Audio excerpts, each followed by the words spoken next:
కళ్యాణ్ గారు కాకినాడలో బోర్డుని సీజ్ చేస్తారు కదా, ఎలా అనిపించింది? కాకినాడలో బోట్ని సీజ్ చేయడం అంటే చాలా వెరీ గుడ్ అనుకుంటున్నాను. ఎందుకంటే ఇప్పుడు ఆ బోట్ని ఇదివరకు కోట బియ్యం అంటే ఇప్పుడు ప్రజలకి కోట బియ్యం ఇస్తారు కదా, ఆ బియ్యం తీసుకెళ్ళి ఇప్పుడు చాలా మంది ప్రజలు అమ్మకుండా అంటే కొంతమంది అమ్మేవాళ్ళు ఉంటారు కదా, కోట బియ్యం తీసుకెళ్ళి అలా బోట్ నుంచి కాకినాడ నుంచి షిఫ్ట్ చేసి వేరే షిఫ్ట్ నుంచి షిఫ్ట్ చేస్తున్నారు.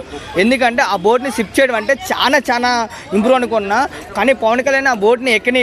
ఎందుకంటే ఆ బోట్ని ఎందుకు ఎక్కనీయలేదు అంటే దాంట్లో ఏముంది, గంజా ఉందా, బియ్యం ఉందా అని అర్థం కావట్లేదు. ఎందుకంటే అక్కడ ఆ చుట్టూనే తిప్పుతున్నారు కానీ బోట్ ఎక్కనీయట్లేదు. సార్ మీరు ఎక్కలేదని చెప్పేసి అంటున్నారు. పవన్ కళ్యాణ్ మస్తు కోపం వస్తుంది, అర్థం కావట్లేదు. కిందికి వచ్చి బయట ప్రెస్ మీట్ పెట్టి అందరికి చెప్పేసిండు, బోట్ని సీప్ చేసిండు. సీప్ చేయటం హైలైట్ బాయ్ చెప్తున్నా. ఎందుకంటే పవన్ కళ్యాణ్ పని చేయట్లేదు అంటున్నారు కానీ పక్కా సీప్ చేసిండు.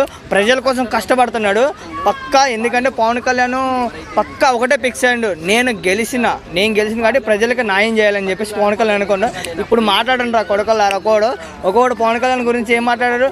పవన్ కళ్యాణ్ ఏం చేస్తారు, ఆ సినిమాలు తీసుకొని పక్కా ప్యాకేజ్ స్టార్ అన్నారు కదా. ఇప్పుడు చూడండి మొత్తం కోట బియ్యం మొత్తం అలా గంజా ఉండే పరిస్థితి ఏంటి. ఇప్పుడు అలా గంజా ఉండి చిన్నపిల్లల కాంచి పెద్ద పిల్లల దాకా గంజా ఇజాడ మొత్తం గంజా ఫామ్ అవుతుంది. అది గంజా ఉండి అలా డక్కు సప్లై చేస్తుంటే ఎలా ఉంటుంది? చిన్నపిల్లలందరూ పాడైపోతారు కదా. కానీ పవన్ కళ్యాణ్ పక్కా పట్టుకున్నాడు, పక్కా సీప్ చేసిండు. ఏమన్నాడంటే మీరు నా కంట్రోల్లో పెట్టుకుంటా షిప్ని సీప్ చేసిండు అని చెప్పేసి టీవీలో పక్కా చెప్పిండు పవన్ కళ్యాణ్. ఎందుకంటే అందరినీ పోలీసు ఎస్ఐని కానీ అందరికి వార్నింగ్ ఇచ్చేసిండు అందరికీ పక్కా. ఆయన ఓవరాల్గా ఏం చెప్తావు కళ్యాణ్ గారి గురించి అది చూసి? ఓవరాల్గా నేను కళ్యాణ్ గురించి చెప్పాలంటే పక్కా అంటే ఆయన ఒక నిజాయితీ పరుడు అని చెప్పేసి నేను అనుకుంటున్నా. పక్కా సీప్ చేయడం అంటే పక్కా వరల్డ్లో నెంబర్ 1 అది.